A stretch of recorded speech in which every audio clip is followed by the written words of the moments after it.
So, okay, now we have Sergei Lobanov, Russian Grandmaster, playing against Quang Liem in the first round of Chessable Masters 2023.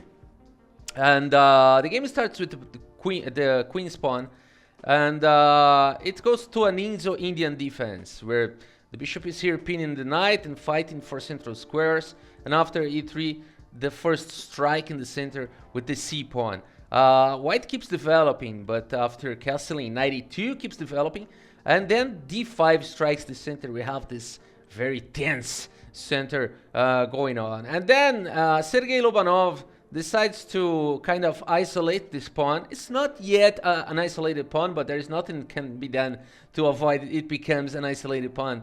So it is already a future isolated pawn. But no problem at all. After a3 and bishop takes and pawn takes, we got knight c6. And if white wants to isolate his pawn, white's gonna have a bad pawn structure. So that's fine. Black keeps developing. And now Lobanov puts his king into safety. And we can see here we have a balanced game so far. Rook e8 from Quang Liem keeps developing, fighting for the center. And after f3, really wanting hard to push, like maybe queen c2, maybe knight g3. Everything is going to be done to play e4. But you have to make sure that the d4 pawn is sufficiently defended before doing that. So let's see how this goes on. It's a challenge here for Lobanov. Bishop e6 was played on g4. Quang Liem starts this crazy attack on the king side with the g4. It's always exciting when there's like a g4 out of nowhere. And let's see how this continues. With rook to c8. Now the rooks need space, so this is to be opened column. And now rook a2, like Firuja, just like Firuja. But well, it's another game. Now the idea here is to let this rook be more flexible. It can either attack or defend. So when the knight comes out, it can really it be more flexible here in the second rank. So knight a5 keep going, and now knight g3, and now after pawn takes and pawn takes, knight c4. It seems like Quang Liem have a good position here. He's also putting some pressure here on the position. But still, it seems it can be managed by Mr. Sergei Lobanov, and the computer is saying that actually white is can play g5 here and try to counter, like g5 and then f4 and maybe f5 and start this storm. Lobanov pushes h4 now, pushes h4, and he's really going to attack, but Quang Liem maneuvers his knight. So knight e7 was played, g5, knight f8, now guarding h7, guarding g6. Now a good defender for the king, but Mr. Sergei Lobanov really starts to push this pawn storm here with f4.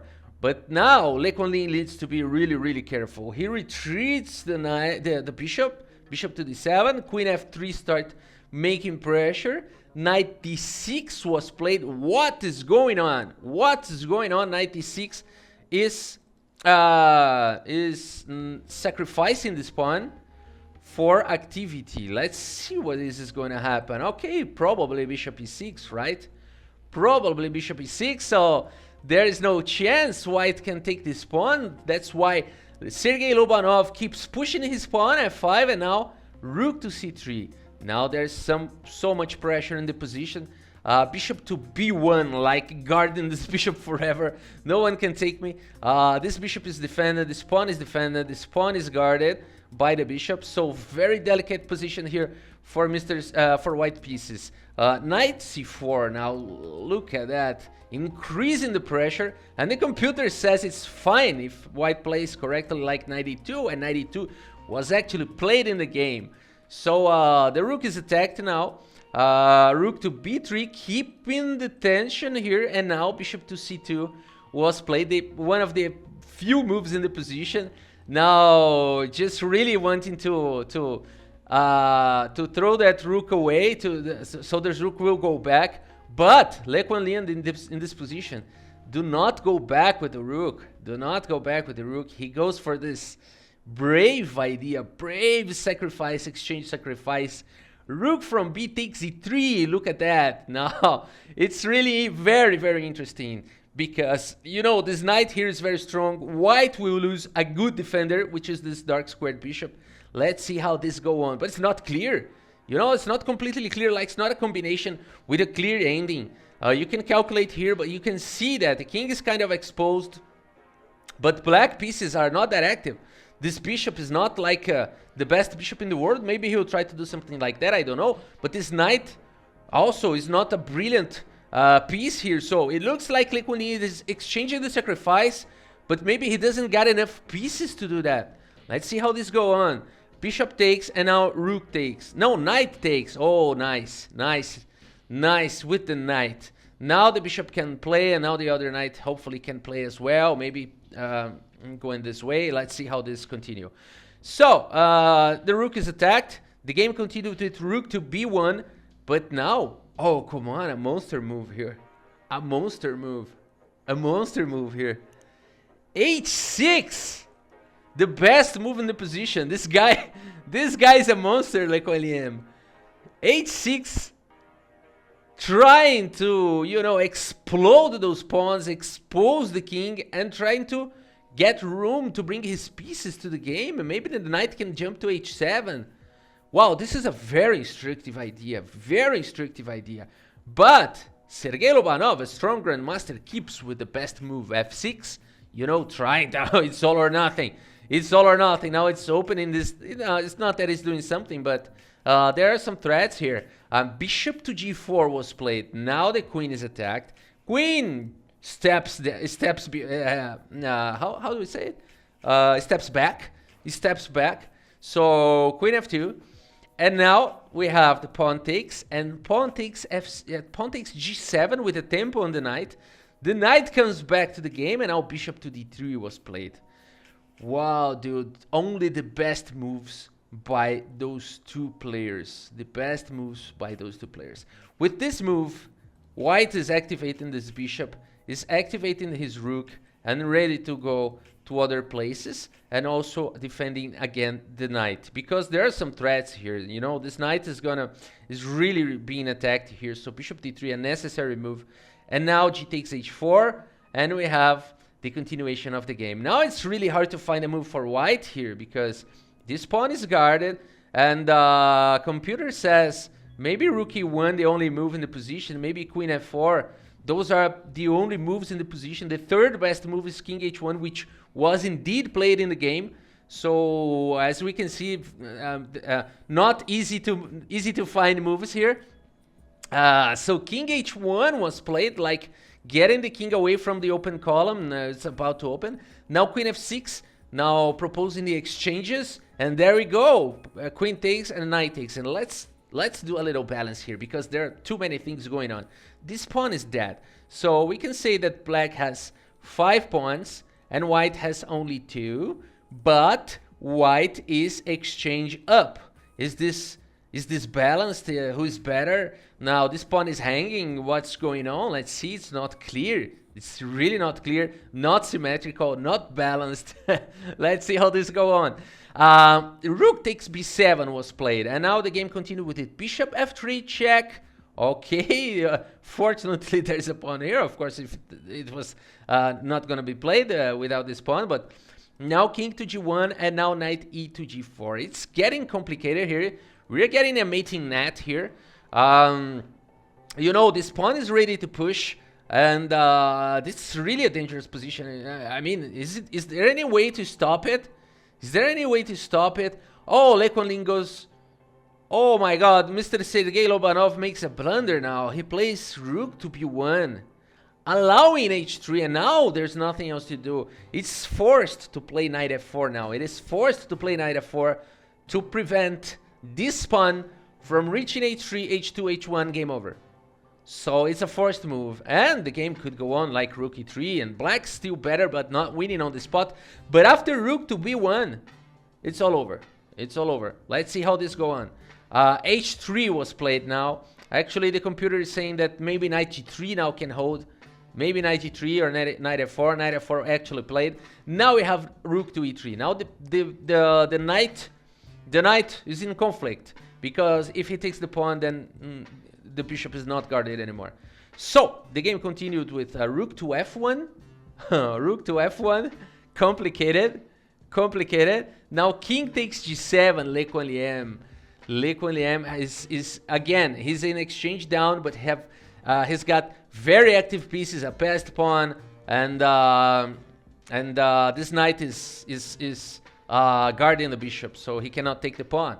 Very tough. Rook d2, now allowing the knight to capture the pawn, but now the pawn advances h2. And there's nothing else can be done. So he needs to give back the exchange. So rook takes, knight takes, king takes, and then suddenly Le Quang Liem is up a pawn on this end game. Let's see how this goes on. So bishop e4. Now attacking the bishop. Bishop takes, pawn takes, creating a passed pawn, but allowing white to have a passed pawn of his own. Still complicated. d5 was played. Rook takes h3. d6, pushing pawn. Rook a2. Now the rook is able to go to d2 if needed. So a nice maneuver here. Look, the time is up for Sergei Lobanov. He's got a few seconds to play. King g3. Now it's all or nothing. Rook d2, rook a1 going after the pawn as well. Rook takes, rook d7 trying to go for this endgame with where black has two pawns against no pawn. Wow. And now the computer says it is equal. The computer says it is equal if and only if white captures. Really? Can white hold against king and knight, against king, knight and two pawns? It can hold it. It can hold it. Rook takes, knight takes. I don't believe it. Let's see table base. Let's see table base. Oh, table base is telling this a draw. It's indeed a draw. Come on. Chess is hard, my friends. Rook takes, knight takes. We have a draw with knight e2 or knight d5. Let's see. Knight e5. Oh, come on. Why e3? Oh, because this pawn is already doomed. Because if f5 now.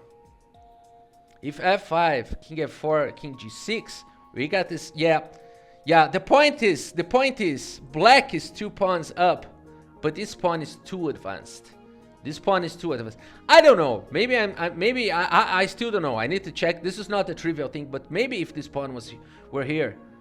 Maybe if this pawn were here, I don't know. Maybe black could win.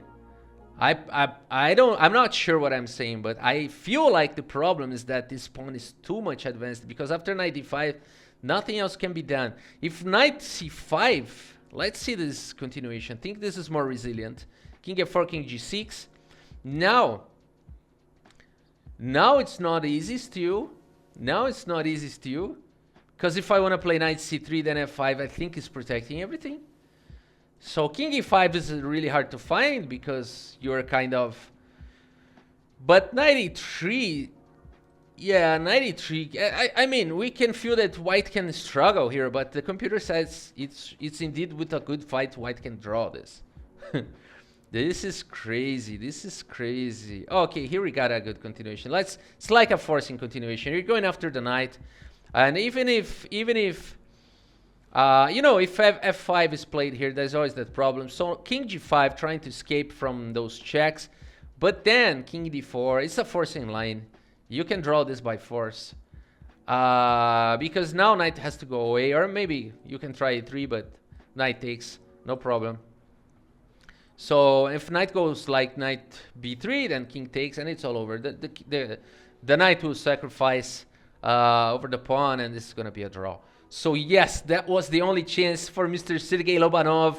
He needed to go for that, but he got a few seconds. He's got a few seconds on the clock, and he plays this move, dramatic move, because now black is able to improve, although it's really not easy. Rook e7 giving support to the pawn. Rook g5 checking f8, rook f5. Look at this fight. This is a real game. This is for real. Now king h6, now not allowing the repetition.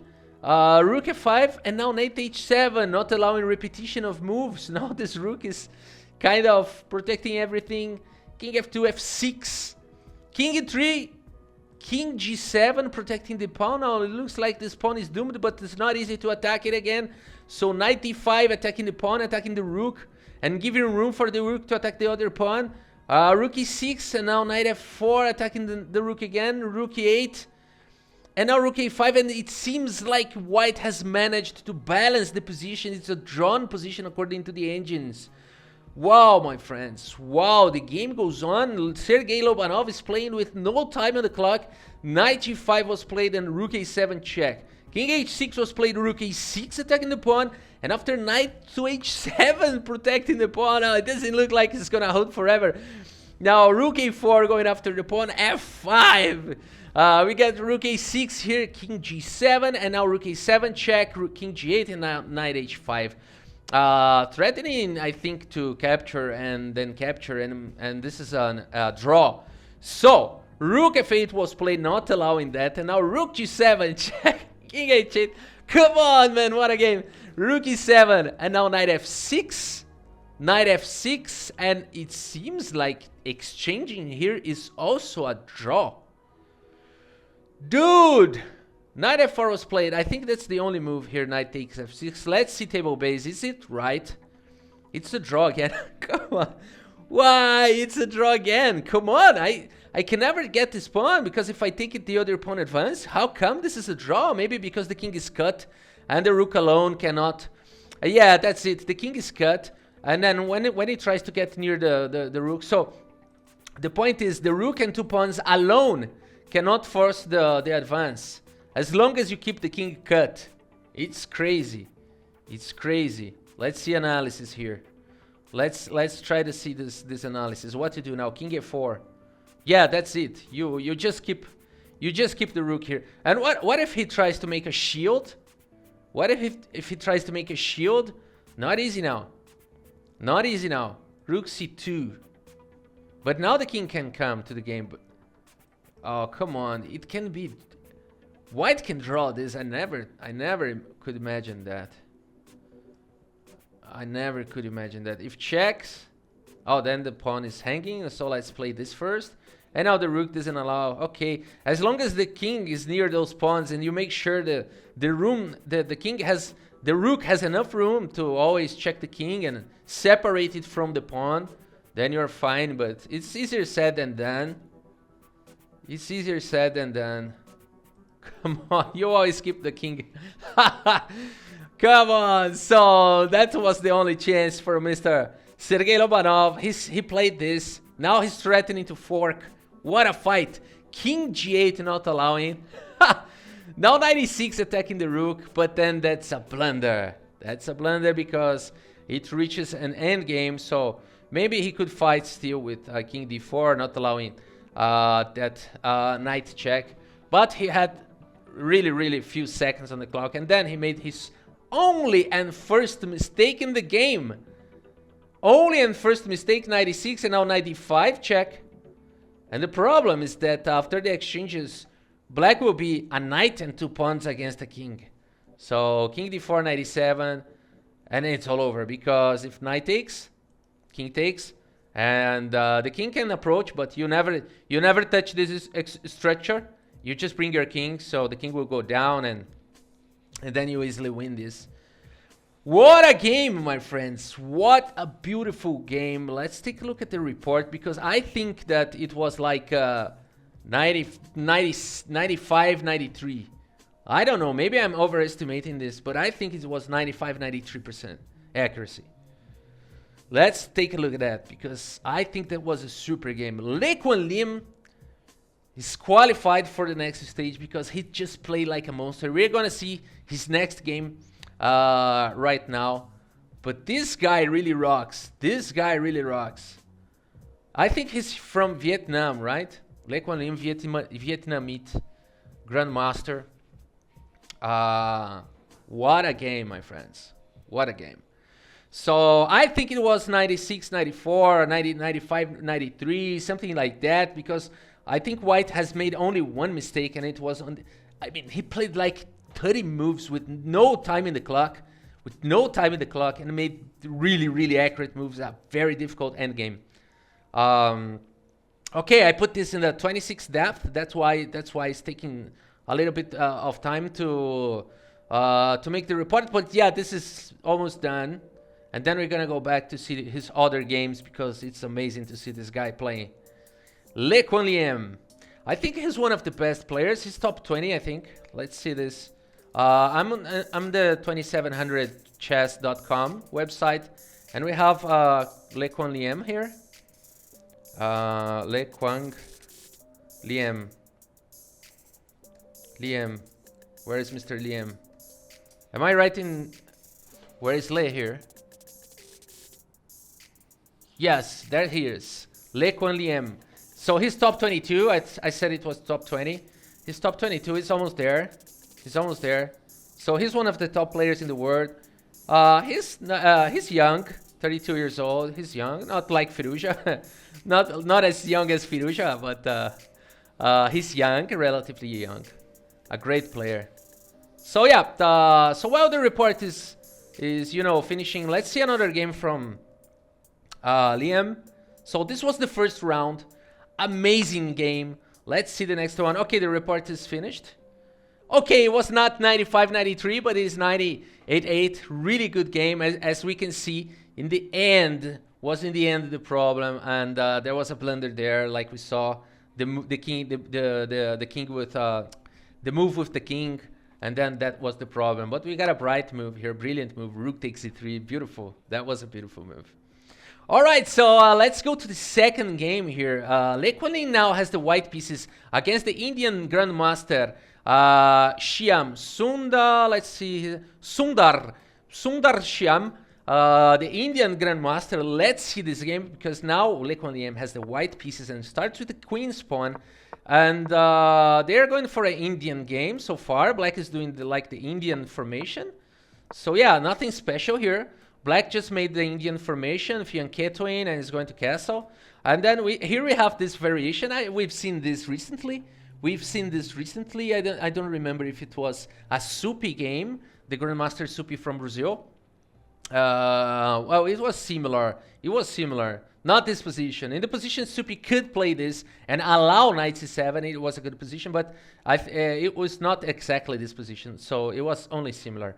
So here, Shyam played knight a6, just guarding c7, and after e3, just castled, putting the king into safety. h3, guarding g4, knight e4, getting away from, just centralizing the knight and getting away from the bishop. Black is probably fighting to play like c6 and hopefully play e5, striking the center somehow. Knight e2 was played, knight takes, queen takes, and now c6 was playing. Get out with the knight, take the knight out of my way. Knight c3 goes back, and now knight c7, not keeping the knight in the corner in the edge forever. So here we got the long castle, b5, pushing. Well, we're gonna have a very interesting game now because we have opposite side castling, and black already started pushing the pawn storm here on the queen side, and it reaches the fourth rank before white. So it's really dangerous. Quang Liem follows with h4 and h5, trying to stop the king side pawn storm, but now bishop e2, just preparing to play g4. It cannot be played right now, I think, or maybe it can. Maybe white wants to sacrifice and keep following with h5, so dangerous position. f6, and now actually g4 was played, so sacrificing the pawn. Bishop takes, pawn takes, and now rook from d to g1. Of course, h5 could be played here, like we said before. Actually, now the engine is saying this is the top move in the position, h5. We really mentioned this move before, so it's really reasonable when you sacrifice this pawn to, play h5. But it's not that easy, because what do you do after g5? It's not that easy. What do you do after g5? Well, then you exchange and play h6. Not that easy. Bishop h8, you have to find queen d3, and yes, we got complications here. Still black can play f5. Not that easy to follow up. So it's really not obvious. That's why Quang Liem followed with rook to g1, now attacking the pawn. e5 was played, striking the center. Bishop goes back to h2, so now it's kind of, you know, not an ideal place for this rook. Come on, get out of my way. I can't. Sorry, that's the only square I have. Sorry about that. That's my only place to go. Okay, the rook. Okay, you're my friend. I'll let you stay here, but not for too much time, okay? Okay, we'll have a deal. Queen d7 was played and now f3, okay? Because white wants to make room for these pieces to play. Now the queen is also flexible. Bishop h6, and now this is really dangerous. But Le goes for it. Rook takes g4, getting the pawn back, giving room for the other rook, attacking g6. Now the game is pretty interesting. King h7, protecting the pawn. h5, it was going to be played, but Le Quang Liem waited for this moment to play h5.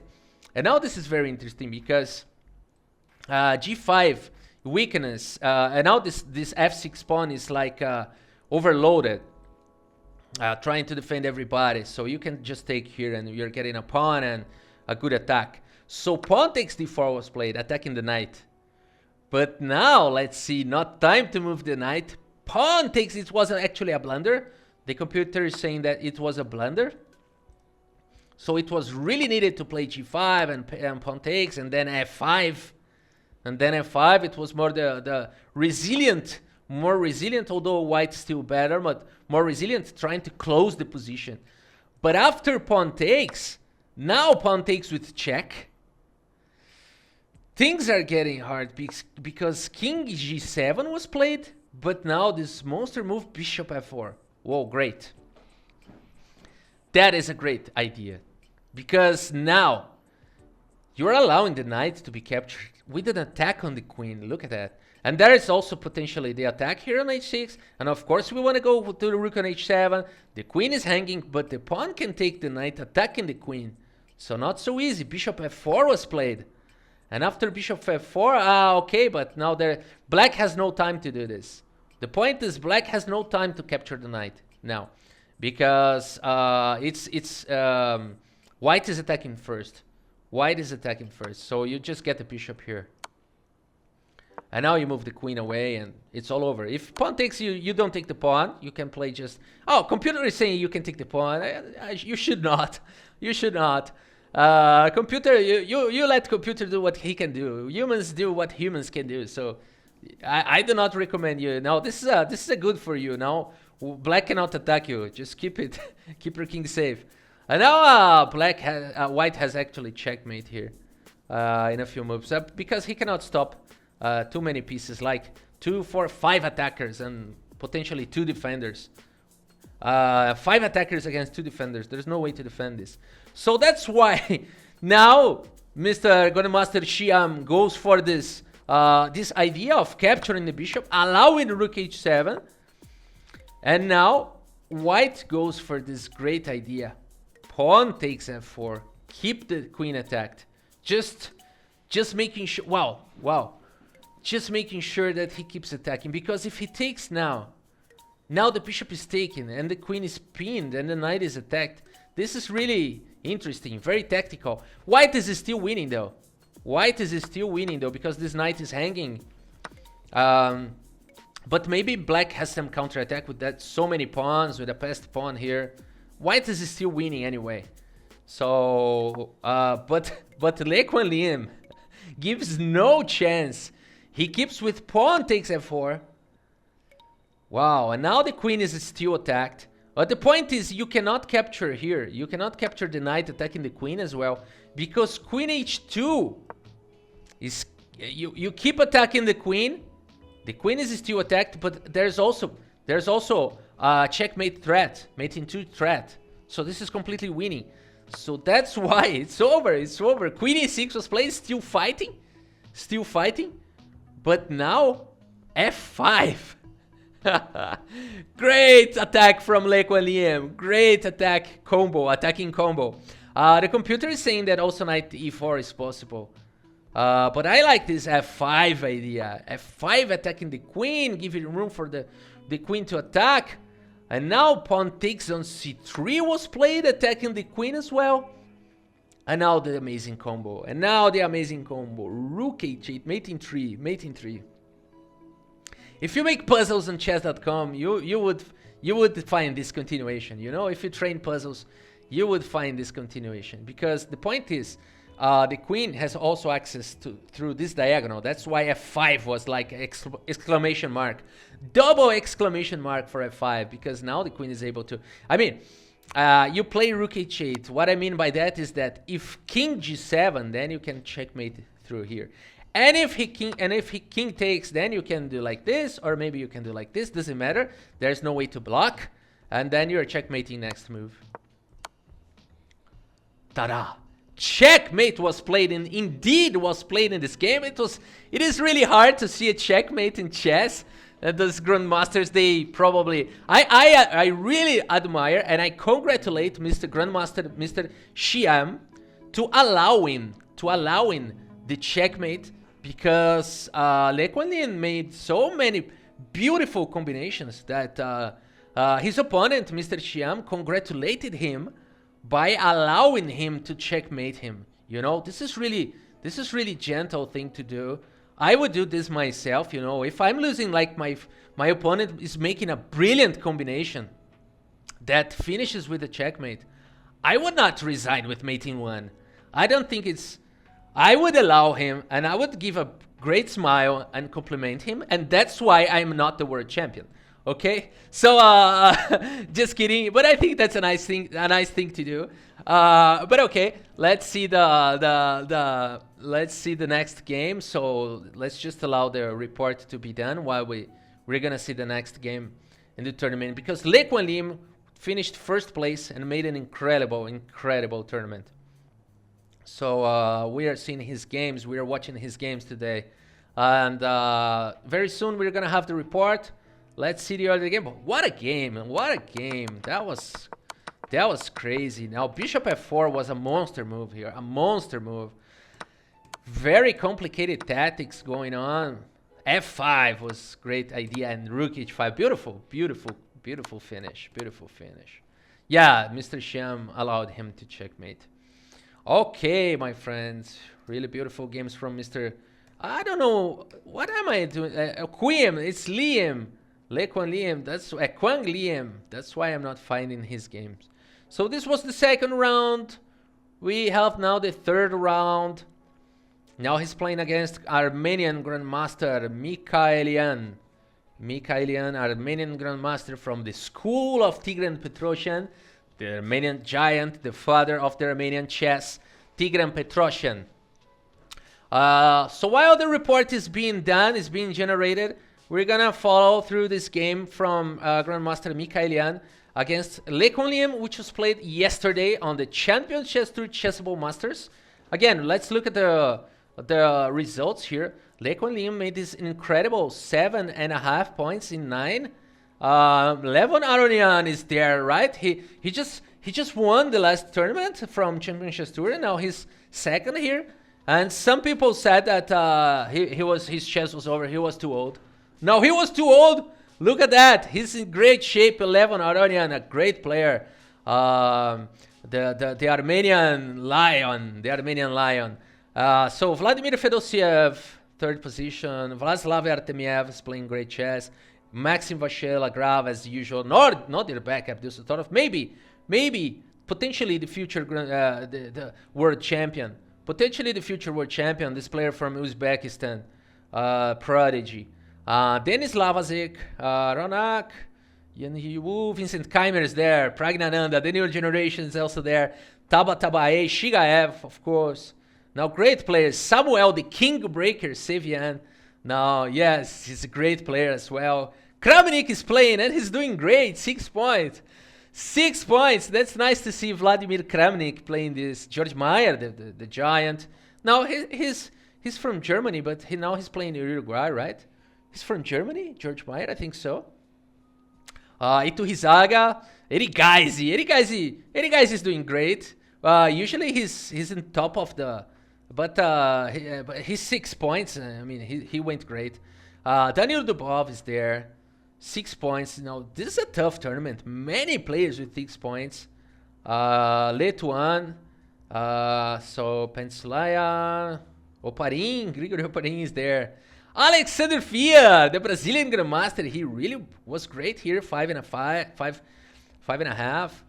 Now, just like Gukash and other great players. That's great. So too many strong players this tournament. That's a great, great challenge. And Le Quang Liem made it, so that's why we're seeing his game. So we already saw 2 games, and let's see his 3rd game. And the report is not generated yet. Oh, it's generated. So the 2nd game, another brilliant move. Another brilliant move for Mr. Le Quang Liem. Now he's played almost perfect chess. He was never worse. And then he got this great victory. Okay, so great game for Mr. Le Quang Liem. Let's look at the 3rd game, the 3rd round. He's playing against the Armenian Grandmaster Mikhailian, which starts the game with the d4, and we have another d4 opening. So this is the anti-Nizo India, because if white plays the knights to c3, black can play the Nizo Indian. So it's not that you should. Oh yeah. So there's the Nizo Indian, so I need to avoid it. I will play the anti-Nizo Indian. No, it's not true. You can play the knight c3 and allow the Nizo Indian if you want to play against the Nizo Indian. Oh, this is the anti-Nizo Indian, not because you have to avoid the Nizo Indian, but it's just because it's not allowing the Nizo Indian. So it's okay to play knight f3 or knight c3. So d5 was played, and now it transposed to the Queen's Gambit. Declined. Now accepted. Give me that pawn. Now white can play e4, which is really strong center, the classic center. The knights are well developed. And now bishop b4 was played, now pinning the knight, putting pressure on e4. Bishop takes, allowing knight takes. Now this line is really interesting. And now white castles, allowing to take another pawn. Knight takes, pawn takes. But now the bishop goes back to b7, to e7. Why? Well, actually, black could take here, but you usually don't want to do that when you have your king in the center, undeveloped pieces. This is truly dangerous to do that, but computer is saying black can. Let's see the openings. What is played here? Bishop e7 is by far the most played move, but maybe there is potential room to play bishop to c3 because it was played 2 times. And one time black won and the other one was a draw. So white never won against bishop to c3. Maybe the grandmasters should pay more attention to bishop to c3 here. Unless there's like a known refutation for that, but it's not like the computer. Well, now the computer is, the grandmasters know what they do. And they have computers to help them to prepare openings. It seems like in the long term, black is going to have problems. So although black is going to have it will be 2 pawns up. In the long run with perfect play, in the long run with perfect play, maybe white can get an edge, no? But now it's changing his mind. So we're not gonna have the reply now. So let's see how the game continues. Bishop to e7 was played. I don't know if it was Daniel Dubov, he would probably capture. Aggressive players. Creative players, maybe Ivanchuk would capture Daniel Dubov. But Le Quang Liem preferred, he's already a pawn up. And I say, I will castle. So 95, castling, rook e1. Of course, white is better on development. Now, so much better on development. A pawn in the center, a well-guarded pawn in the center, bishop, knight, rook. Now, black is a pawn up, but needs to develop. So, knight e7 was played, bishop f4, bringing another defense. Now, c5 attacking the center. We got knight takes, bishop takes, and now d5. And now d5, trying to mess up with Le Quang Liem pawns. But Le Quang Liem goes for this fine move, bishop f6, threatening to ruin it all up. Rook to c1. Getting the rook away from this diagonal, protecting the pawn, and now pawn takes, and bishop to c6. And it seems like now white can balance the position by capturing, now doubling these pawns. So although black is a pawn up, the pawn structure is really similar, 3 against 3, and 1 here, and 1 like. Now, if you remove the pieces on the board and only let the kings, it's probably a drawn endgame. And also, those are potential targets. So bishop d6. Now, immediately going for the pawn. Rook e8, bishop takes e5. So now it's really even. Queen a5, putting pressure on c3. And of course c5. Rook takes, queen d7. Risking it all. The Armenian Grandmaster, you know. Unprotecting the back rank to attack this rook, but allowing all sorts of sacrifices in the future. Now rook d8, of course. And queen takes a7. Why not queen takes c3 now? Let's see how this game goes on. Queen takes a7. Yeah, rook takes c3 was played because now we have this back rank idea. Back rank ideas. And now the rook is attacked. So the rook has to go back to f1 and now h5. Not allowing any back rank checkmates, and now h3. Prophylactic moves. Now it's time for the prophylactic moves. So everybody spend a move there. So like to, you know, just tie the kimono. You're right. It's important to tie your kimono. Make sure it's tied to your body. So it's really time for the prophylactic moves. And now rook to d5 was played, pressuring the bishop. Bishop goes back, bishop a5. It seems like it's a boring draw. But the point is that the Armenian Grandmaster got 2 minutes on the clock. So Le Quang Liem is best on time here. He's got three times more time. So queen a8 was played, king h7, queen e8. So pressuring the f7 pawn, h5 pawn potentially. King g6, a brave move from Mr. Le Quang Liem, exposing his king but protecting his army. a4, advancing with the passed pawn. Black has also a passed pawn of his own, but queen c4 was played. Queen a8 protecting the pawn. King h7 goes back. Now he's just passing turn. No, this is really no. This was really smart. You know, he just makes any move. He just makes a move, not committing his pawn structure, not committing anything. Now, like there's a fortress here. Oh, there's a fortress here. Only this pawn is unguarded. But now a5, you know, trying something. Your time is up. Now this great idea. But wait, it's not that easy. There's a decoy here. But white has a passed pawn. Things get interesting right now. Things get really interesting right now. This is really brave from Mr. Le Quang Liem to do that. Because now he's winning the exchange. He's winning the exchange. But white has a passed pawn. Advanced passed pawn.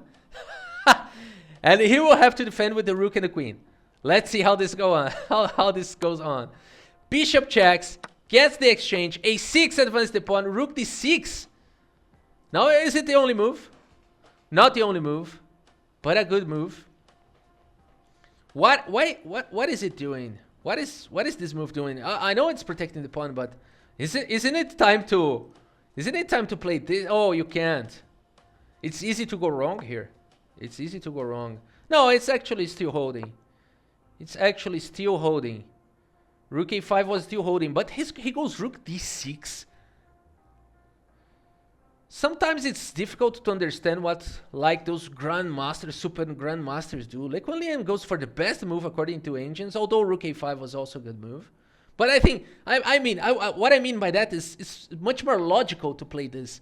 But he plays like this, you know. Oh, now I got the point. He's not worried about the passed pawn. He wants to checkmate. He's not worried about the passed pawn. He wants to checkmate. Rook g6. Now, of course, you can do like this, but what's the point? You don't wanna exchange your passed pawn for nothing. So it's time to protect this. And now this rook is protecting this pawn, so the queen cannot capture by the. Wow, what to do now? G3, and now h4.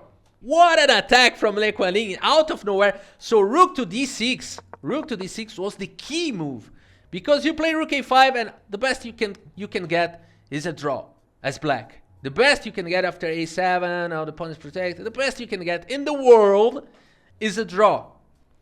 But Mr. Le Quang Liem, the key of this game is this move, rook d6. Wow, sorry about that.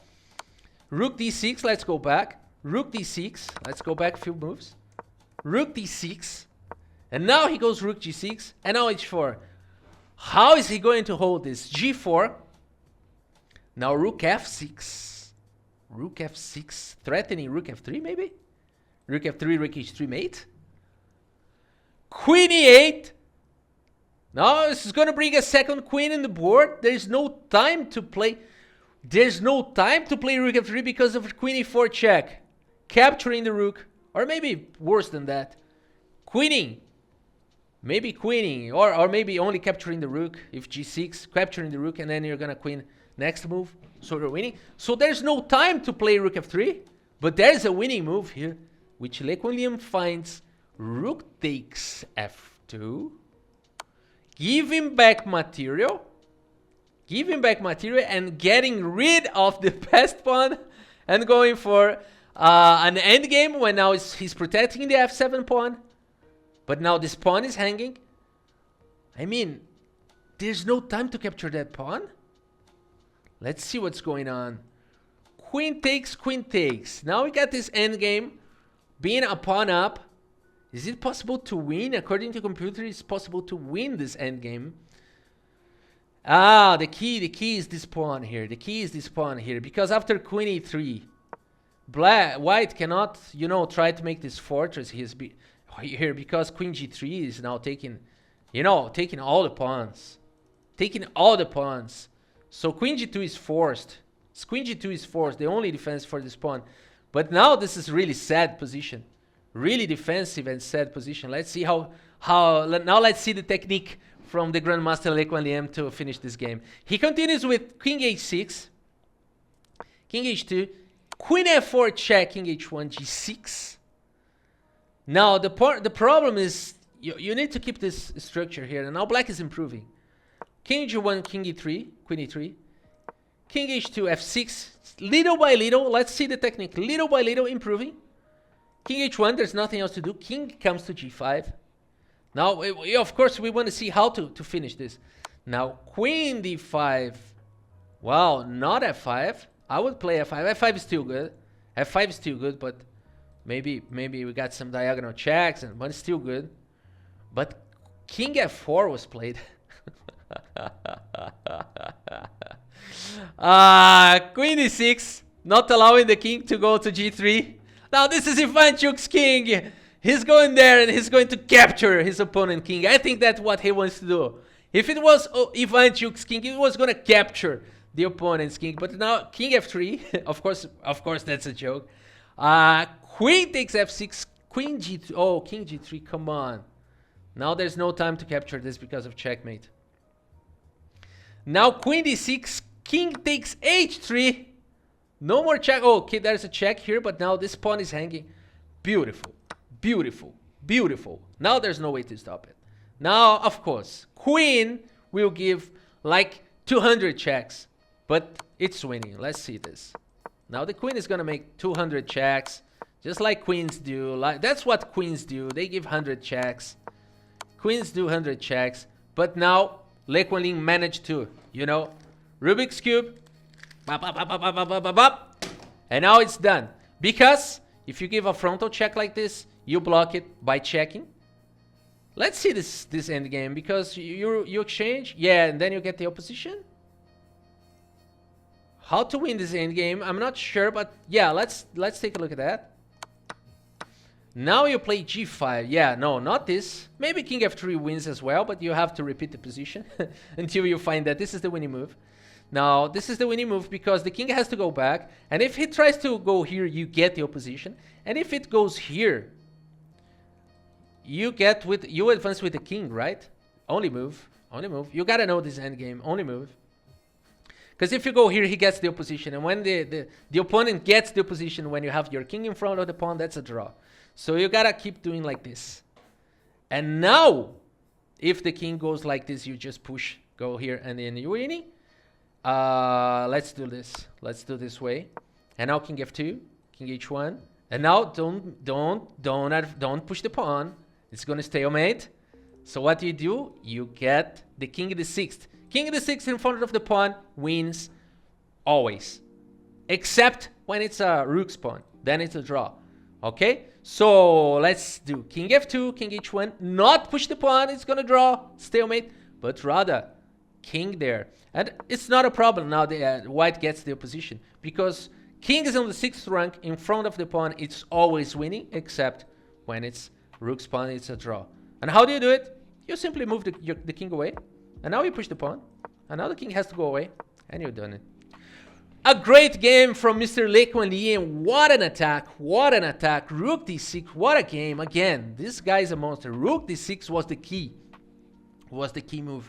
The computer says it's still... White still got chances to try to draw this. But computer can draw always, right? So it doesn't matter what he says. For human playing, this is really tough to defend this as white. So great game. And now, of course, Mikhailin had no time in the clock. So let's get the analysis and see the next game. A great game here. Great game. Quang Liem, he made a great campaign on this tournament. Great campaign. A great Vietnamese player. So I think that we're gonna see 2 more games. I just want to see the victories, not the draws. Why? I don't know, because I don't like to see draws. Sorry about that. If you like to study the draws, feel free to do that. But I don't like... Oh my god, he beat Firuja. He beat Firuja on the 4th round. I mean, he's 3 games, 3 wins in a row. And now he's going for the 4th win in a row against Firuja. Is that right? Is that right? Now, 1 victory, we saw that game. 2 victories, we saw that game. 3 victories, we just saw that game. Now, 4 victories in a row against Firuja. Oh man, this guy has to be the winner of the tournament, right? And the last game, we have the report complete now. And although it doesn't show like the best accuracy in the world, but once again, Quang Liem made a brilliant move. So 3 games, 3 brilliant moves. And he was never worse again. Never worse again. So he was worse only on the first game, I think, a little bit. Don't remember, but brilliant move again. And now we can see that it's a really complicated endgame, but he managed to win. I don't think there was a draw here. I think the computer is... I don't think that... Let's see table base. Oh my god. Oh my god. I was just too quick here on my analysis. White had a draw here, but maybe he was better on time. It's incredible. Like... No, this was the losing move. I missed that. Sorry, guys. Maybe... Oh, no. White can draw with queen to e8 and queen to d5 only moves. I mean, it's computer. It's table based. In the real games, you're going to play like 100 more moves or maybe 200 more moves and win. Because your opponent will get tired. You may get tired as well. You may give up or 50 moves rule or something like that. It's gonna draw, but table base is just like a... I mean, Nepomniachtchi, when he lost against Jan Nepomniachtchi, when he lost against Magnus Carlsen in the world match, the interviewer was looking at the table base, and that was like a draw, a table base draw for Nepo against Magnus Carlsen, but it was like impossible. Carlsen had a rook and a bishop and 2 pawns against a king and a queen. Look at that. A king, a rook, a bishop, and 2 pawns, as far as I remember, against a king and a queen Nepo had. And the table base was saying like, yeah, you move the queen there, there's a draw. But it was not possible to do that in the real world. I mean, we're not computers, we're not table bases, we're humans. And I know that Nepo is like a monster, Carlsen, but okay. So, and then the interviewer said, you know, oh, table base was saying that you had a draw there. Why didn't you play queen there? Like, I mean, Nepo was staring at the interviewer, and I can't believe you're saying me that. And then he said, well, what's that, table base? And the interviewer, yes. And he didn't reply to that, because there's no point in replying. A journalist that say, didn't you see the draw? I mean, of course not. It's table base. Table base doesn't count. So table base is saying that, but the beautiful of chess is that we got, I mean, 6 pieces on the board out of 32 in the beginning of the games. Only 6. And I say, okay, now I know not everything. Now it's like tic-tac-toe. Now 6 pieces is just like tic-tac-toe. We know how the pieces move. We know the rules of chess. It's tic-tac-toe. Nobody can win this. It's tic-tac-toe. It's not tic-tac-toe. It's like an infinite possibilities with 6 pieces, with 4 pieces. Infinite possibilities here. So this is the beauty of chess. It's not because we have 6 pieces here that's easy to. No, it's really, really complicated. Let's go to the next game. Quang Liem against Firouzja. Yeah, my friends. I'll drink some water here. I'll drink some water because things are getting hot now. Very interesting. 3 wins in a row and we're going for the 4th round.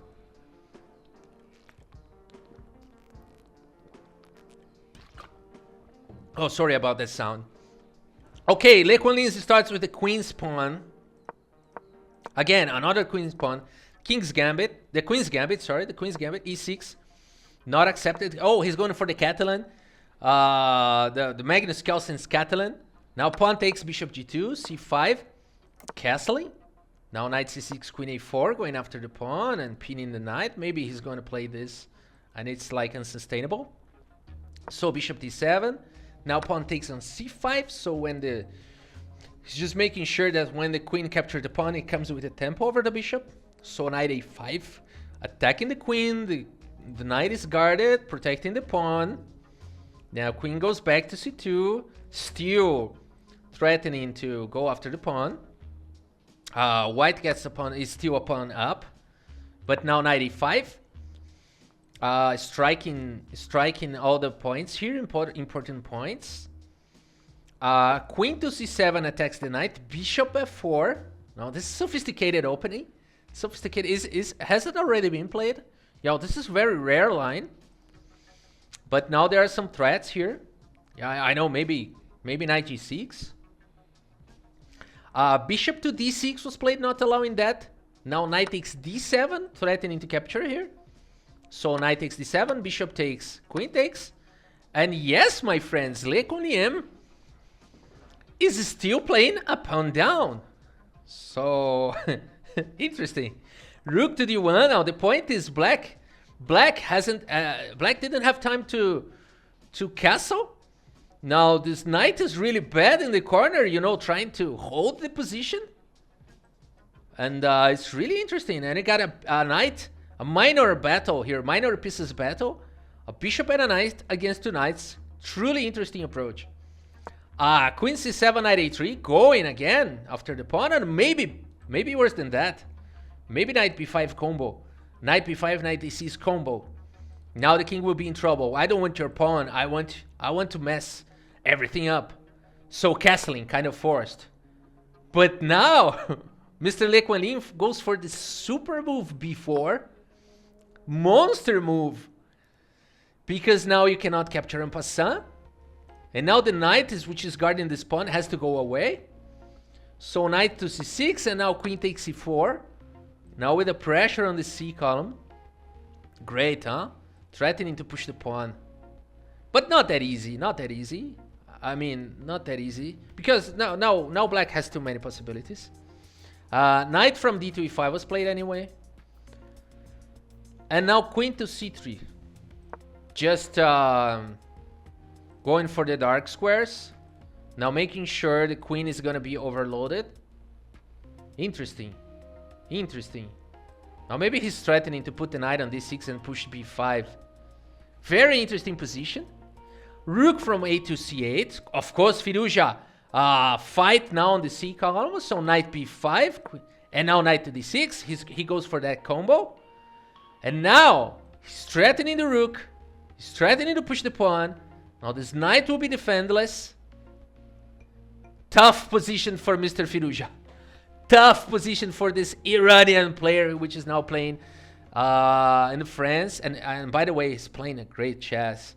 And he's saying he's going to change his career for fashion. Well, I hope him the best. So if it's the best for him, that. But no, this guy has potential to be the world champion in the future. So I just hope he do what is best for him. But Okay, so rook c7 was rook from c to the a was played right now. Now what? Now if b5, what? I don't know. I would play b5 and see what my opponent has, because now this knight is attacked and this knight is hanging. Now, wasn't there any other move here? Can I play a6? I cannot, because my rook is attacked. What a position. But the computer is saying that this move is good. So let's see how this goes on. b5. And now the only move, knight e4, was played. What? Those guys are amazing. Now there's a counter attack here on f2. Now this knight is hanging. And the computer says the best move is allow this. Is allowing this. Ah! And then what? Let's see the computer line. Allowing this. And now this? Yeah, forced. But after rook takes, c7, rook c8, bishop takes b7. This is unreal. This is unreal. This is unreal. But black could still fight with this move. I don't think so. White is better. White is better. This is unreal. So the best move is to capture. Mr. Quang Liem continue with e3, very logical move, not allowing those, just keeping. But now the knight can go back. So yeah, Firouzja is a great player. He found a resource. To save both knights. This guy is a monster. Firouzja is like a monster. He managed to save the position. Quang Liem should have gone for this, but it's really tough to allow Firouzja to do that. So, but now the point is Quang Liem again is playing super fast, and now he's got 6 minutes against 1 minute against Firouzja. So Queen e4, just going for the exchange. You are low on time. What you do, you exchange. So now b6 was played, rook from a to d1, just piling up on the d column. Knight f6, e4. Now not allowing the jumps from the knights. Here the knights cannot jump. So knight g6 was played. And now king to f1, just going for the endgame. But no, not precise moves here, because now you have to choose between playing fast and precisely. The rule, the golden rule here is when your opponent is down on time, you want to complicate things. You don't want to play fast, but you want to complicate things. Create complications. Pin a piece. You have an attacked piece. You attack the other. So that's what Quang Liem has to do here. So he plays king f1, rook d7, king e2, rook c7, rook from 1 to d2, not allowing those checks. Rook d8, just making sure he's playing fast. Knight f5, yeah, that's it. Creating complications. Now this comes with this is making a discovered attack, and now of course the knight can go back.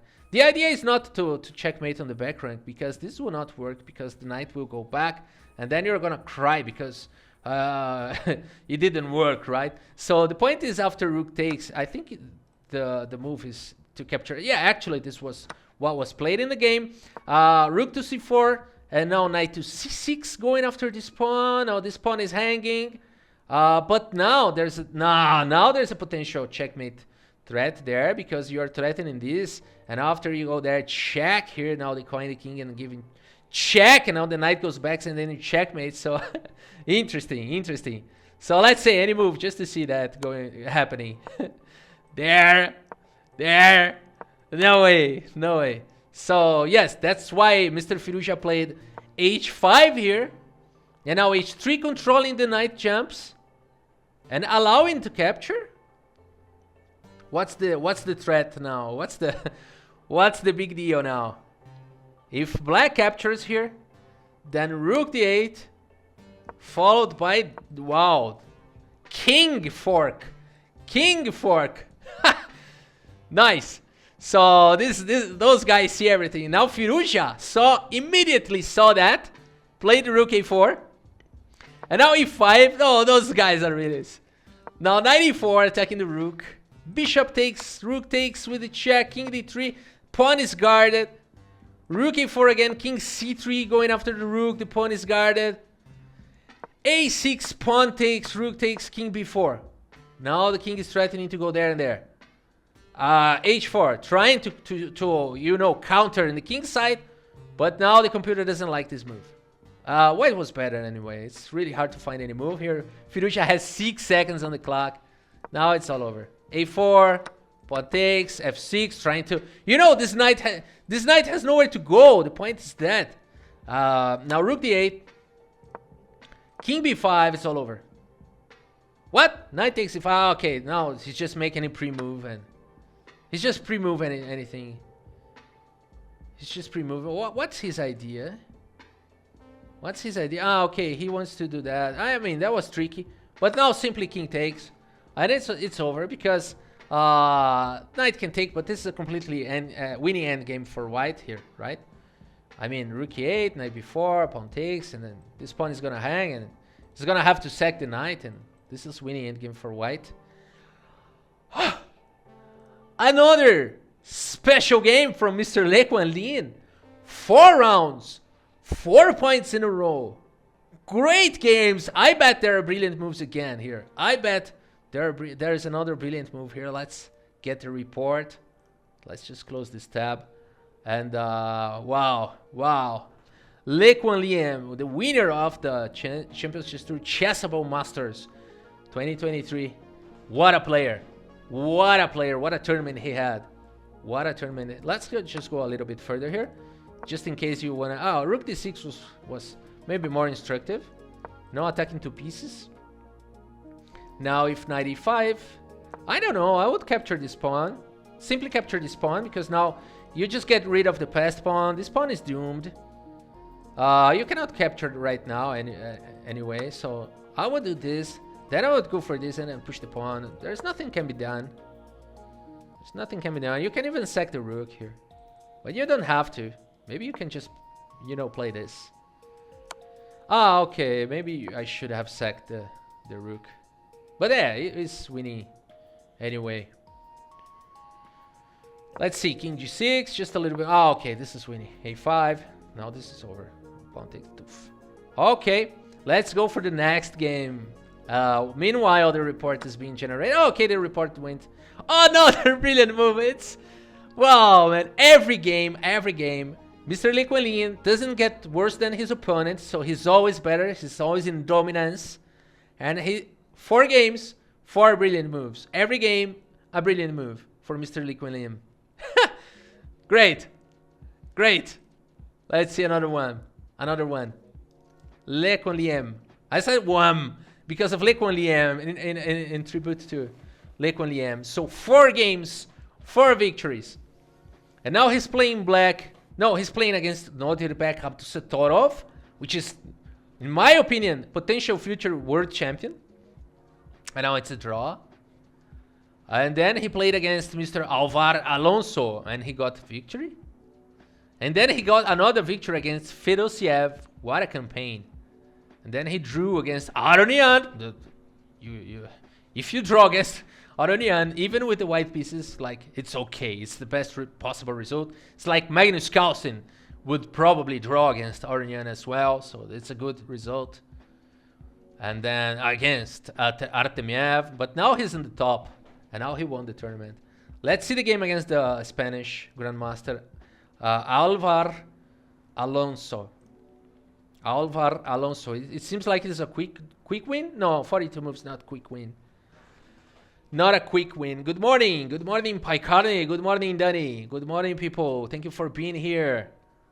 What's up, man? Yeah, thank you, guys. Welcome. Yes, Dan. Thank you. Thank you for being here, guys. And we're going to see now the 5th victory of Quang Liem on the 4th game he drew.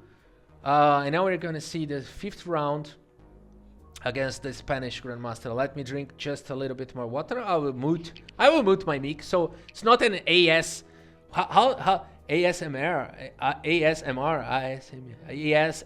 It's not ASMR sessions.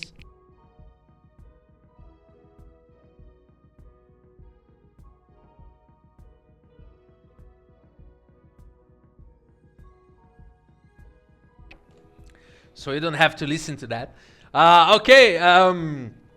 Rosel Alonso starts with, again, another queen's pawn. No king pawn so far.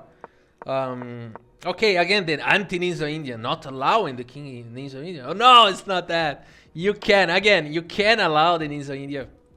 There's no problem, but this has this name, anti-Ninja India.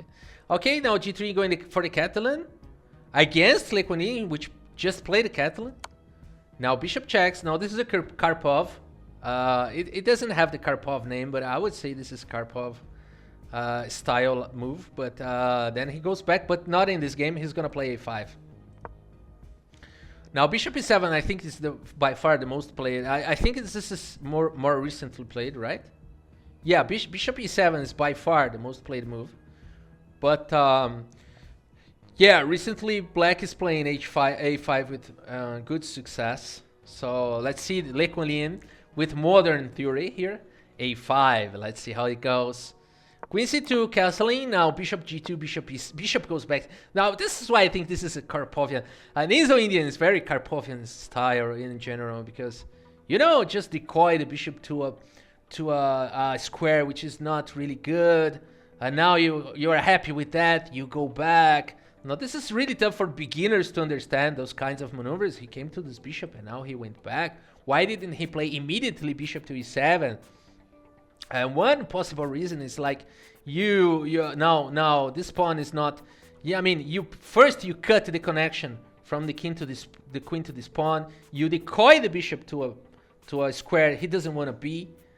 He doesn't want to be here forever. So white will have to move these bishops anyway in the future, like maybe bishop to f4. So white will also have to spend an extra move. So it's not like you're wasting a move, because white will have to use another move as well. So it's not that white is losing here. Now this is a winning maneuver. No, it's just a maneuver. It's just a maneuver. Now castling, knight develops, bishop to f4. So like we said, now the bishop now also spends another tempo.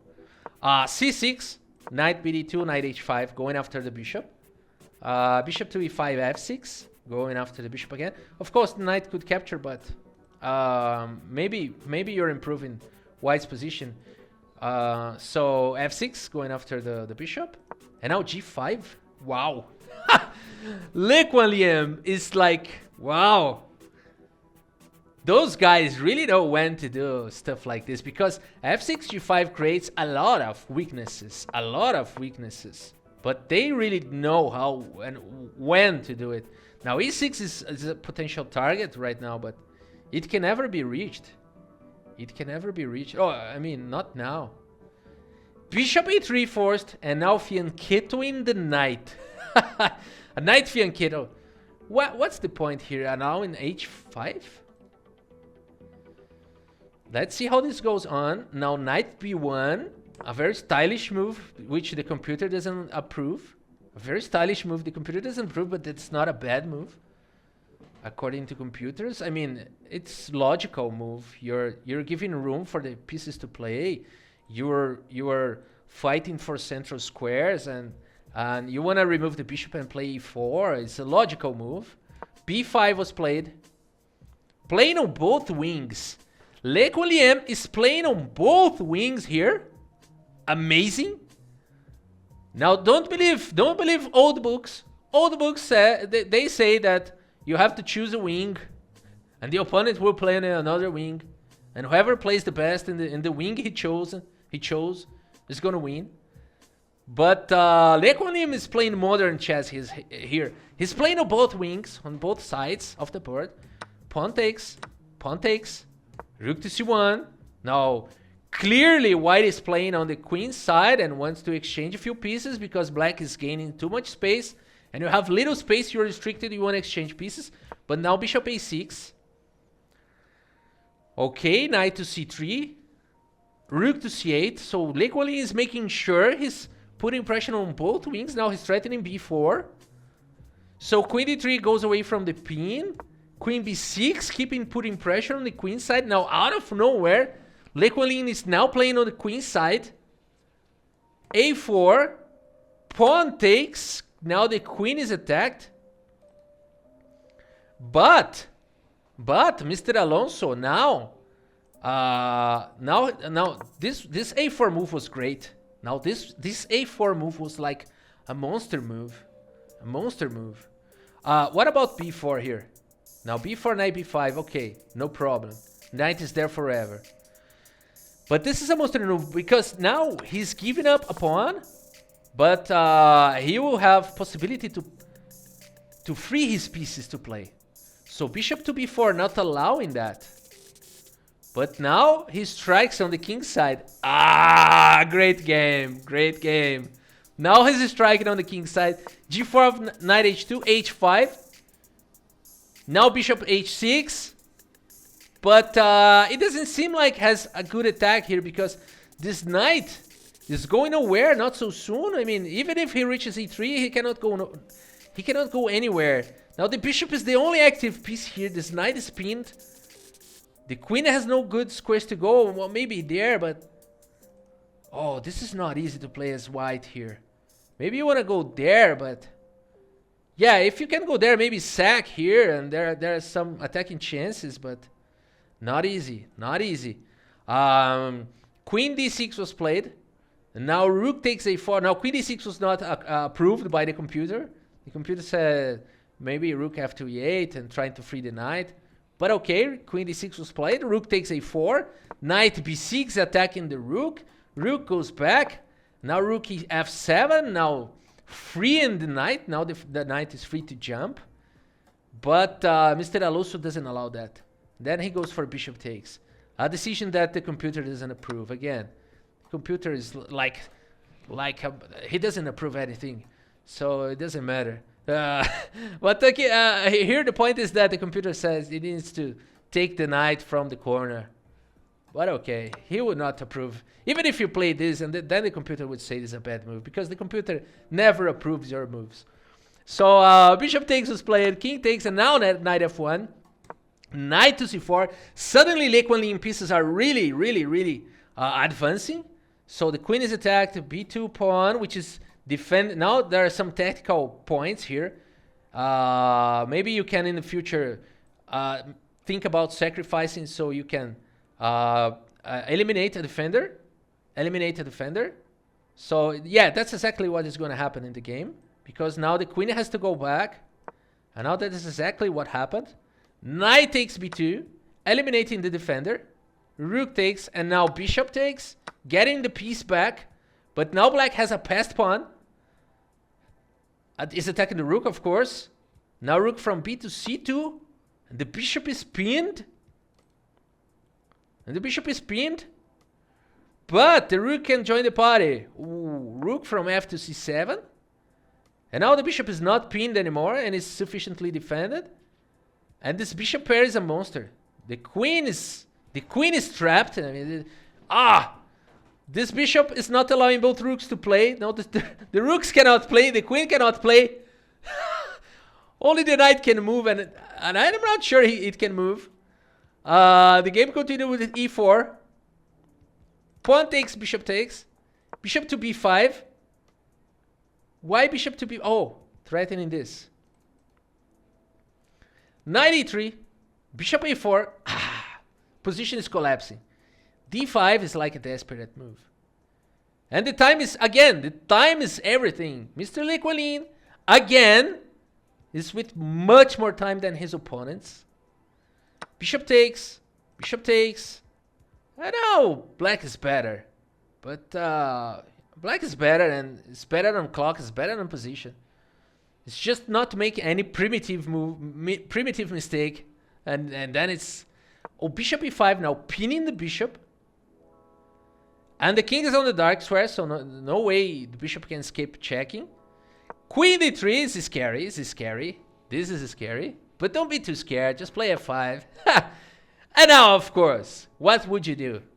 I would do as well. I think you have to go for a desperate idea, right? So, knight f5. Desperado. King g8. Rook e1. Now, just leaving the bishop to try some counter. But bishop to d4, calm move, protecting the bishop, threatening to capture. The pawn is pinned. King h1, not allowing that. But now it's all over. Rook takes e2, it's all over. But of course, chess is hard. So that's why rook e6. Maybe black can blunder now and Maybe white is checking out, is checkmating. But now queen f8, and now this is completely defended. After queen g5 checks and bishop goes to g7, and there's no way the queen and rook can attack those two defenders. And also, black is too much material up, and that's why the Spanish Grandmaster Alonso resigns the game. A great game again from Quang Liem. Very precise, very wow. He never gave a chance for his opponent to play. He put all his pieces of his opponent back, restrict him at maximum. What a masterpiece! What a masterpiece from Mr. Quang Liem. That was really a masterpiece. Let's see the report. Accuracy. Maybe we got some brilliant, maybe another brilliant move here. And that's how he's making 5.5 points out of 6 games he played. Out of 6 games he played. Quang Liem, the winner of the Chessable Masters. Now this game was played against Spanish Grandmaster. And I think this is the last victory against Fedosiev. No, draw. Yeah, now let's see the last game. Quang Liem with the white pieces against Vladimir. No, is this winning? No, this is a draw, right? Oh, this is winning. Wow, he beat Fedosiev. Great. And let's see the report. Now the report is being generated. Gosh, this guy, Quang Liem, top 22. He's in 22nd position, 22nd best player in the world. Quang Liem from Vietnam, Vietnamese player, great player, and made a great campaign on this tournament. So Firouzja also got great results. Now he's showing his back. You know, he told he's leaving. He's pursuing a fashion career. He told the media he's pursuing a fashion career. Is it to decoy Magnus Carlsen from putting the spotlights over him? Because Magnus Carlsen told, I just played a world match against Firouzja. Once in the past, Magnus Carlsen said, I will only play the world match if Firouzja wins the candidates tournament. But that didn't happen. And Magnus Carlsen kept his word. He's not playing the world match now in April, which is going to be played against between Jan Nepomniachtchi and Ding Liren. Russia against China. So Magnus Carlsen kept his word. He's not playing in the world match, but he put all the spotlights over Firouzja. And now everybody's looking to Firouzja, and Firouzja says, bye guys, I'm going to pursue a career in the fashion world. Is that true? Or is that like, come on, put the spotlights out of me? I don't know. Maybe he's actually pursuing it. I mean, he was really serious on that, and many friends of Firouzja, they said this is really serious. This stuff about pursuing a fashion career. So it doesn't look like he's just trying to decoy the spotlights, but wanting or not, he's doing that. So, but he still shows he's in great shape. 90% accuracy against 79. A great accuracy, not a brilliant move. The first victory without a brilliant move, but again he shows his dominance. He was never worse his opponent. Against, he's showing his dominance over his opponents. Let's see the last victory here. Quang Liem is playing white pieces against Fedosiev, and he's playing again the queen's pawn. So he never played a king's pawn in this tournament. So just like Magnus Carlsen did in the world match, right? Against Nepo. I think he only played the Catalan. Yeah, he didn't go for... I think it's because of Nepo's Petrov. You know, king's pawn, e4, e5, knight f3, knight f6. It's like a little weapon in the hands of Nepomniachtchi. Now, he won the candidates playing the Petrov. Magnus Carlsen never gave him a chance to play the Petrov in the world match. d4, knight f6, knight f3, e6, c4, d5, g3. He's going for the Catalan, which is the Magnus Carlsen's weapon. So it looks like the Catalan is really in fashion nowadays. Well, it always have been. Bishop e4, decoying the bishop to b2 again. Now the bishop e7 idea. I mean, Le Quang Liem played a5 here, right? Le Quang Liem played a5 here and went for that great game. No, it's not the same position, or is it? Yeah, it's exactly this position. He played a5, but now Fedosiev chose this line with bishop to e7, bishop to g2, castling, knight bd7, b4. Very aggressive, very aggressive. Not the most played move here is queen c2, queen b3, like putting pressure here. Bishop f4, developing the bishop, developing the knight, a4, b3, pawn takes, bishop c3, bishop g5, knight a3, and only then before was played like very rare opening. That's why it shocked me, and I went to see the opening book. It's not really common to see that, and there is a huge chance, huge drawing statistics here. Probability 67. Of course, probability that doesn't apply to chess unless you're a grandmaster. Then statistics does not apply to most players. But here the statistic says that it can be a draw. c6, a4. Whoa! Pawn storm on the queen side. b6, queen b3, a5, striking that pawn structure. Great move so far. Now pawn takes d5. E takes d5. Now this is a tough decision. It's a tough decision. There is no right answer. Now here the game continues with pawn takes, e takes, rook to c1, a potential target here. A, b, rook c, bishop a6. Attacking this pawn, connecting the queen and the rook. Bishop to b4, bishop to e2. Tough continuation. And now knight c3. Developing the piece with the tempo on the bishop. Bishop goes back. Now this rook is kind of being trapped. The queen is attacked. Queen a3. Bishop takes, queen takes, and b5.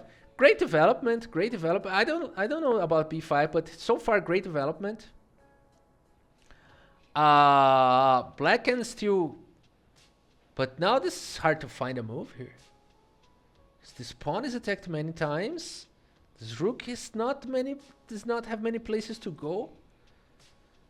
And as black, can we go after this rook? I don't think so, because there's too much pressure here. Yeah. All right. So b5 was played, getting rid of this target.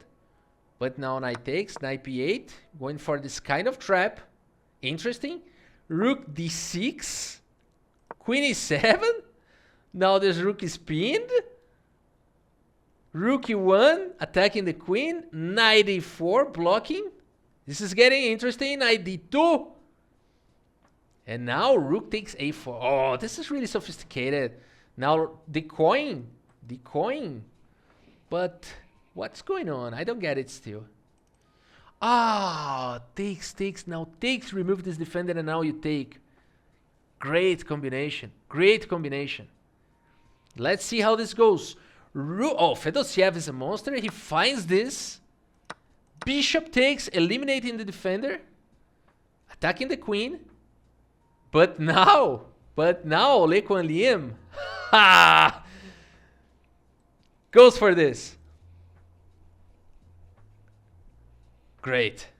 Now he goes for this. What a game.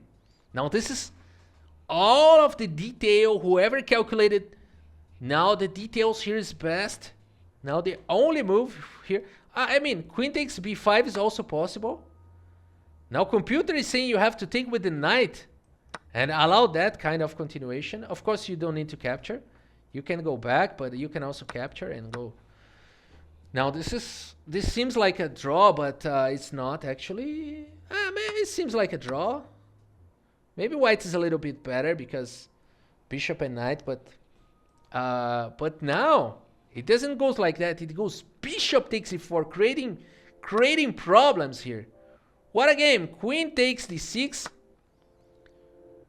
And now the computer is saying that bishop takes h7 is great because you're getting a pawn and then you're getting a piece back.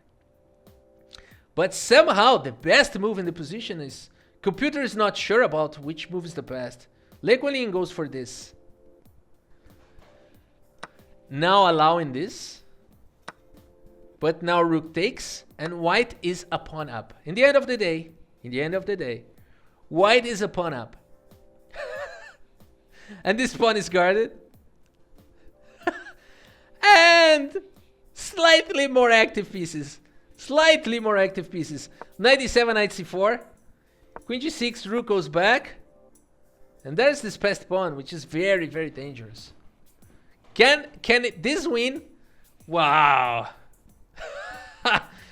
It's not easy to win. Let's see how it goes. Knight f6, d5. Queen f5, knight e3, protect the pawn. And attacks the queen. Queen e5, rook d1, supports the pawn advance. Rook d8, fights for that. Queen b6, pressure the queen, the rook. Queen d6 blocks the pawn. Queen d4, not exchanging pieces. You gotta make sure all the pieces are on the board. h5, knight f5. Queen d7, queen f4, protecting the knight, preparing to push pawn. There's no way to avoid it. Oh, there is. G6, knight goes back. Queen d6 blocks again. Queen d4 not allowing the block. Now the knight will go other side. And the queen has to be guarding there. Things are getting strange, right? What a technique. Rook c8. Now what? Now what?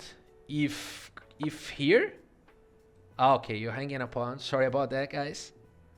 You cannot hang a pawn now. So h4. Okay, looks like black is holding. It looks like black is holding the position, but now it's kind of a zugzwang. Now this is kind of a zugzwang. Because this pins the knight, then you can go there, right? Not really. Let's see king g7 what happens. No, you cannot really go there. It's not a zugzwang. King g7 is actually playable. Knight d7 was played. I don't like knight d7, but the computer approves it. I think it's too risky to get pinned there. Yeah, I mean, there's no good move here. But now, knight to c4. Queen b4. Now what? Knight e3. Allowing the exchange. It's not easy to win right now. King comes. Fedosiev is coming. But again, that's the key point. Quang Liem, again, he's got much more time than his opponent. And this is going to make all the difference because Black is in that position that he needs to find the best moves all the time. The line between holding this and losing is really subtle. So knight c4 was played. King e7, rook e4 check. King f8, knight d6. Oh. Rook c1, king g2, knight f6, holding. Fedosiev is holding. Now, this is really... Now the game is gonna end in 3 moves. How come? Rook to f4. King e7. Rook f3. Now he makes a move and loses the game.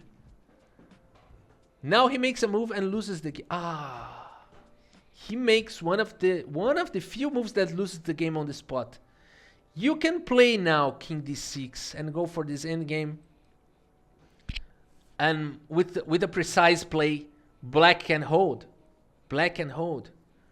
Now you can go for this, even this, but I wouldn't go for this. I want to exchange here and go for this endgame. You know, you can push the pawn. You cannot push the pawn. And this is black can hold this. In most cases, being only one pawn up and the rook endgames, black can hold. But black made. I think it's the only move that loses on this spot. I mean, of course, this move also loses. But he played this move. Now white wins on the spot. Ta-da. Oh, chess is hard, my friends. With no time on the clock, Fedosiev went for one of the few moves that loses on the spot. I mean, it's pretty logical. He's defending this pawn because he's threatening to capture here and then capture here and then he's protecting this pawn and it's draw. So the dream came true. Unless it's not. Ah. Game over. Chess is hard.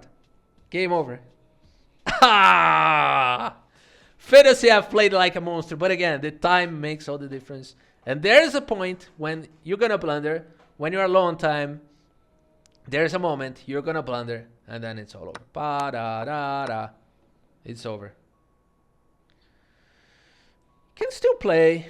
Can still play. I mean, if you go wrong here, you can still screw it all. But yeah, with a good chance you can win this. With a good chance you can win. Just make sure you don't, trap your own knight or do something like that. Let me ruin this all up. Let me ruin this all up. I'll play a move that will ruin everything, I think. Yes, I'm trying to ruin it all up, but it's not really easy to ruin it all up because I still can go back there. I still can go back. Yeah, it's White's turn. It's White's turn. Let me ruin. I'm trying to ruin it all, but not even King E3 ruins it all up because the knight can go back. So it's not easy to ruin it all up. So it's probably easy to win. If you cannot ruin it all up easily, then you're probably winning, right? So, okay. Okay. So this was another amazing win. Let's see the report here. Let's get the report. A great games, a great campaign from Mr. Quang Liem. What a tournament for him. Let's see against again the standings. Let's see the standings here. Quang Liem won the tournament, isolated with 7.5 points. Isolated. Now the screen is not the best here. Let me just fix the screen. I think it's worse now. It's never good, so don't worry. Okay, we can fix that easily now. Not that easily. Okay. Quang Liem, I can fix that all up later. Quang Liem is the first one with the 7.5 points. Levon on the end, 7 points. Fedosiev was great, but he lost that game and he could have been the champion here. He could have been the champion, but he lost to Quang Liem. Artemiev, Maxim Vachilagrav, Nordbeck, Abdusatorov. Great players. Yu Yanqi, Vincent Keimer, genius player. Pragnananda. One of those guys will be the future world champion, Vincent Keimer, Pragnananda, Abdusatorov. One of those guys, certainly. Eddie Geisy, for sure. One of those guys. Firuja, if he wants to keep playing. Okay, Alexander Fier is here. The Brazilian Grandmaster.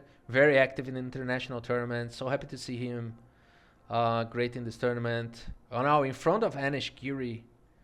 I think Anish Giri drew all the games. No, he didn't draw all. Just kidding.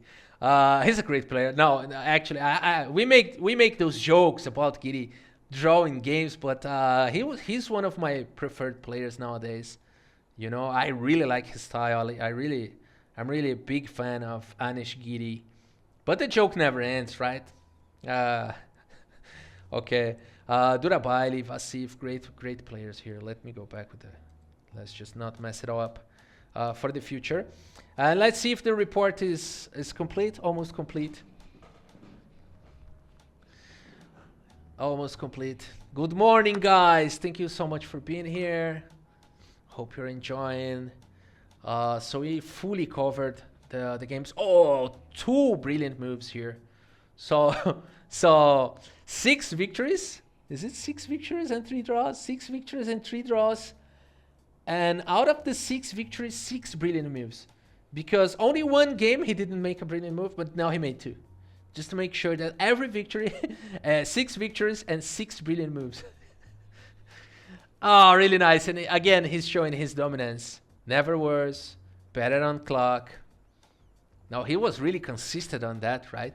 Now, this shows us that to be a champion on a tournament, consistency is everything, And Quang Liem showed in this tournament, he showed consistency consistency in dominating his games, consistency in finding brilliant moves, consistency in a high accuracy, and even consistency in his openings. You know, he's always going for the queen's pawn, Catalan, right? And very consistent and great results. Not easy to not easy to do that with so many giants in the tournament like that. So okay, I'm gonna make a small pause here, and I'll be back in a few minutes. Okay.